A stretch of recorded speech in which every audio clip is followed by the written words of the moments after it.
পাপ তার বাপকেও ছাড়ে না।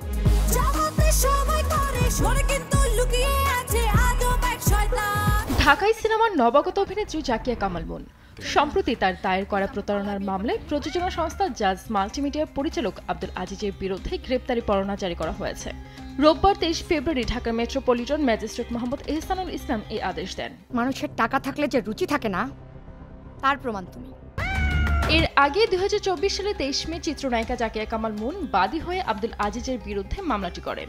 মামলার নথি থেকে জানা যায় 2022 সালের ফেব্রুয়ারি মাসে এক লিখিত চুক্তির মাধ্যমে পাপ সিনেমা নির্মাণের সহযোগিতার জন্য প্রযোজক আব্দুল আজিজকে এককালীন 7 লাখ টাকা প্রদান করেন অভিনেত্রী জাকিয়া কামাল মুন। ছোট লোক মাতালের সাথে থাকতে চাই না। একই বছরের মার্চের মধ্যেই সিনেমার কাজ শেষ করার কথা ছিল, কিন্তু অঙ্গীকারনামার শর্ত মোতাবেক আজিজ বিনিয়োগকৃত টাকা ফেরত দেননি অভিনেত্রীকে, বরং বারবার আইনজীবীদের পাঠানো নোটিশ উপেক্ষা করেছেন। এমনকি গত বছরের মে মাসে 1,10 লাখ টাকায় একটি ওটিটির কাছে বিক্রি করে দেন পাপ সিনেমাটি। তোমাকে মরতে হবে বেবি। টুকি নথিতে আরও লেখা রয়েছে আব্দুল আজিজ টাকা ফেরত দিতে অস্বীকৃতি জানিয়েছেন, এমনকি এই বলে হুমকিও দিয়েছেন যে বেশি বাড়াবাড়ি করলে অভিনেত্রী ক্যারিয়ার ধ্বংস করে দিবেন।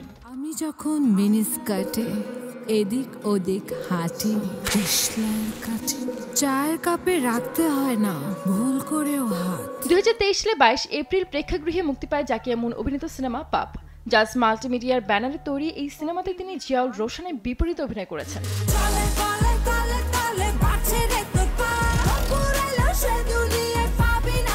মুন অভিনীত পাপ সিনেমাটি দেশের বিভিন্ন সিনেমা হলে মুক্তি দেওয়া হয়, আর সিনেমাটি ব্যবসা সফল হওয়ায় আব্দুল আজিজ প্রায় কয়েক কোটি টাকা লাভ করেন।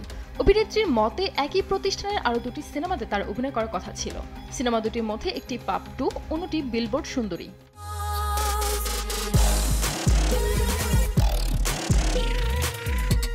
কিন্তু পরবর্তী সময়ে প্রতিষ্ঠানের কর্ণধারের সঙ্গে বিবাদের জেরে চুক্তি অনুযায়ী পরবর্তী কাজগুলো করতে পারেননি মুন, যা তার ক্যারিয়ারকে মারাত্মকভাবে ক্ষতিগ্রস্ত করেছে। তিনি আর্থিকভাবেও ক্ষতিগ্রস্ত হয়েছেন। বিষয়টি নিয়ে অভিনেত্রীর সঙ্গে যোগাযোগ করা হলে তিনি সংবাদ মাধ্যমে জানান, আমি বারবার টাকা ফেরত চেয়েছি, তিনি দেননি, এমনকি আমার ফোনও ধরছেন না, উল্টো নানা ভয়ভীতি দেখাচ্ছেন, তাই বাধ্য হয়ে মামলা করেছে। অন্যদিকে মামলার বিষয়ে যোগাযোগের চেষ্টা করেও আব্দুল আজিজের বক্তব্য নেওয়া সম্ভব হয়নি।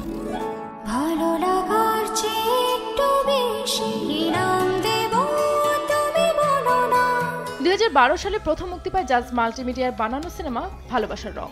এরপর প্রতিষ্ঠানটির ব্যানারে একাধিক সিনেমা মুক্তি পেয়েছে। তবে সেসবের চেয়ে জাজের কর্ণধার আজিজের ব্যক্তিগত জীবনে নানা বিতর্কিত কর্মকাণ্ড বেশি আলোচনায় উঠে এসেছে।